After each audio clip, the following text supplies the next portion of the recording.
জ্বলছে ইরানের অন্যতম বৃহৎ সাউথ পার্স গ্যাস ক্ষেত্র। ইসরায়েলের বিমান হামলায় ব্যাপক ক্ষতির মুখে পড়েছে বিশ্বের বৃহত্তম গ্যাস ক্ষেত্রটি। জবাবে বৃহস্পতিবার ভোরে সৌদি আরব সহ উপসাগরীয় অঞ্চলের গুরুত্বপূর্ণ জ্বালানি স্থাপনা লক্ষ্য করে আক্রমণ চালিয়েছে আইআরজিসি। কাতারের সবচেয়ে বড় এলএনজি উৎপাদন ক্ষেত্রে ক্ষেপণাস্ত্র হামলা চালানো হয়েছে।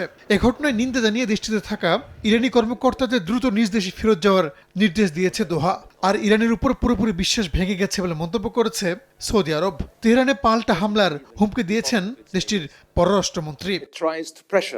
সৌদি আরব চাপের মুখে নতি স্বীকার করবে না। আমরা অত্যন্ত স্পষ্টভাবে জানিয়ে দিয়েছি যে প্রয়োজন মনে করলে সামরিক পদক্ষেপ নেওয়ার অধিকার আমাদের রয়েছে।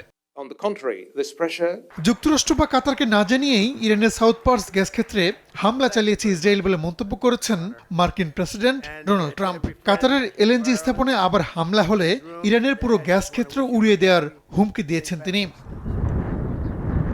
এর আগে বুধবার রাতে শীর্ষ নেতৃত্বের হত্যার প্রতিশোধ নিতে ইসরায়েলে ব্যাপক হামলা চালায় ইরান। অপ্রতিরোধ্য ক্লাস্টার বোমার আঘাতে লন্ডভন্ড হয়ে গেছে রামাতগান এলাকা। আবাসিক ভবনের পাশাপাশি মেট্রো স্টেশনেরও ব্যাপক ক্ষতি হয়েছে। এছাড়া তেল আবিবের বেন গুরিয়ন বিমানবন্দরে 3টি বিমান ক্ষতিগ্রস্ত হয়েছে। ইরানের পারমাণবিক কর্মসূচি এখনো বেসামরিক উদ্দেশ্যেই সীমাবদ্ধ বলে সাফ জানিয়ে দিয়েছেন পররাষ্ট্রমন্ত্রী আব্বাস আরাকচি।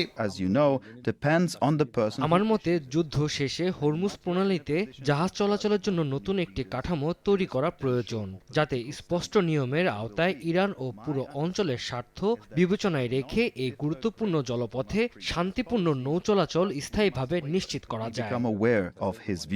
এদিকে ইরানের শীর্ষ নিরাপত্তা কর্মকর্তা আলী লারিজানির হত্যার প্রতিশোধ নেয়ার হুঁশিয়ারি দিয়েছেন দেশটির নতুন সর্বোচ্চ নেতা মুস্তফা খামেনি। এই রক্তপাত ইসলামী শাসন ব্যবস্থাকে আরও শক্তিশালী করবে বলে উল্লেখ করেন তিনি। রাহানুল রানা, সময় সংবাদ।